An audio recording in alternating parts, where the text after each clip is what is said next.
On se retrouve dans cette vidéo pour aborder la notation scientifique. Lorsque l'on a des puissances, on l'a vu dans la première vidéo, c'est très utile pour exprimer des nombres extrêmement grands ou des nombres extrêmement petits. On l'utilise en astronomie, en biologie, en mathématiques aussi bien évidemment, et dans plein de domaines où on va retrouver des grandeurs extrêmement grandes ou extrêmement petites. De l'infiniment grand à l'infiniment petit. Pour pouvoir bien parler de ces nombres et pour pouvoir les comparer facilement, on utilise ce que l'on appelle une notation scientifique. Qu'est-ce qu'une notation scientifique? C'est une façon d'écrire tous les nombres qui sont en particulier extrêmement grands ou extrêmement petits. Il y a quelques règles pour la notation scientifique. La première chose à savoir, c'est que c'est une écriture unique. Pour chaque nombre, il y a une seule façon de l'écrire en notation scientifique. La deuxième chose à savoir, c'est que le premier nombre qui sera devant devra être compris entre 1 et 10. Impossible d'avoir 0, impossible d'avoir deux chiffres avant la virgule. Donc un seul chiffre avant la virgule, qui n'est pas 0. Et la troisième chose que l'on doit savoir, c'est que l'exposant, pour la puissance de 10, l'exposant peut être positif ou négatif. Par contre, ça doit être un nombre entier. Bon, alors là, on est parti dans des choses abstraites. On va donc voir concrètement. Si je prends par exemple 5,4 fois 10 exposant 8, c'est une écriture avec un seul chiffre avant la virgule et un exposant à la suite de la puissance de 10. Ça, c'est en notation scientifique. Si je prends 81,12 fois 10 exposant 3, avant la virgule, j'ai deux chiffres. Ça ne fonctionne pas.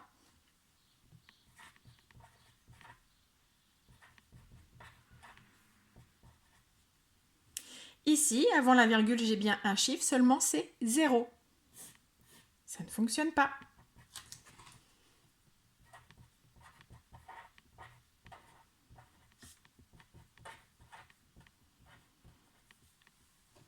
Ici, j'ai un chiffre avant la virgule.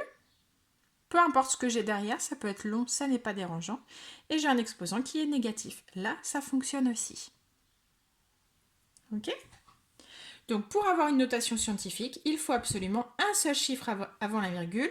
Donc, je peux avoir 1, 2, 3, 4, 5, 6, 7, 8 ou 9. C'est tout. Je ne peux pas avoir autre chose avant la virgule.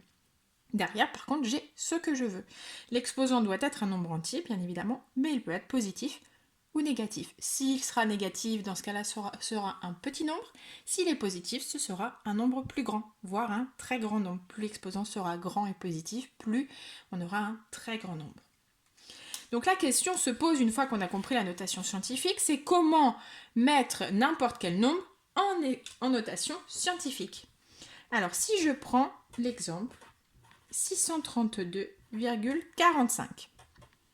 C'est un nombre décimal tout à fait classique. Moi, je veux le mettre en notation scientifique. La première étape, c'est de penser que j'aurai ce genre d'écriture. J'aurai un nombre ici, derrière, il se passera ce qui se passera, fois 10 exposant quelque chose. Okay ? Alors, on a dit, je n'ai le droit d'avoir qu'un seul chiffre avant la virgule. Donc, je vais commencer par réécrire ce nombre en déplaçant la virgule de sorte à n'avoir qu'un chiffre devant. Donc le premier c'est 6, donc lui il vient devant, et ensuite je recopie les autres. 3, 2, 4, 5. Tout simplement. Maintenant on va se poser la question de l'exposant. Ma virgule est ici, d'accord ? Elle est ici. Alors qu'elle était au départ à cet endroit. De combien est-ce que je dois me déplacer pour retrouver la virgule de départ ? 1, 2. Je me déplace vers la droite, je dois grandir mon nombre, donc l'exposant est positif. Okay. fait un deuxième exemple.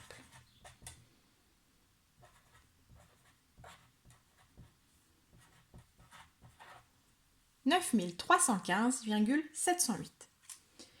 Donc je sais que j'aurai un chiffre, une virgule, fois 10 exposant quelque chose.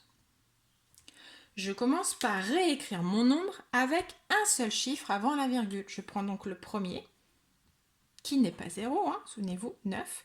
Et ensuite, je recopie tout ce qui reste. 3, 1, 5, 7, 0, 8. Cette partie-là, c'est la plus simple. Maintenant, je vais devoir trouver l'exposant. Ma nouvelle virgule est ici. Je veux rejoindre celle de départ. 1, 2, 3. Je suis partie vers la droite. Donc, mon exposant, c'est 3. Mon nombre est grand, l'exposant est positif. Le nombre est grand, l'exposant est positif. Voyons ce qui se passe avec un nombre petit. 0,0613. J'aurai toujours un chiffre avant la virgule fois 10 exposant quelque chose. Alors, je prends le premier chiffre qui n'est pas 0, 6, et je recopie ce qui suit, virgule 13. Maintenant, je cherche mon exposant. Je suis ici. Je veux rejoindre la virgule de départ. 1, 2. Par contre, je suis partie cette fois-ci vers la gauche. Ici, mon nombre est plus petit. Il est petit, plus petit que 1, petit. Donc, mon exposant est négatif.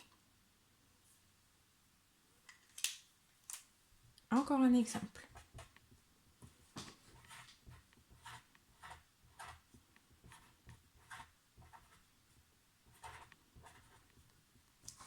(0,000709,83).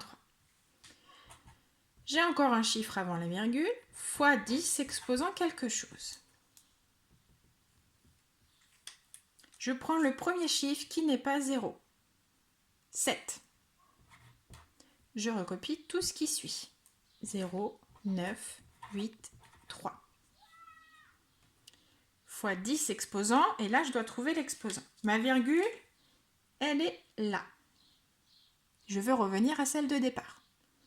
1, 2, 3, 4. Je suis partie vers la gauche. Mon nombre est petit, mon exposant est négatif. Voilà. Je pars vers la droite, mon exposant est positif. Je pars vers la gauche, mon exposant est négatif. Pour penser toujours à prendre un temps de vérification. Mon nombre est grand, mon exposant est positif. Mon nombre est grand, mon exposant est positif. Mon nombre est petit, mon exposant est négatif. Mon nombre est petit, mon exposant est négatif. Voilà, à vous de jouer!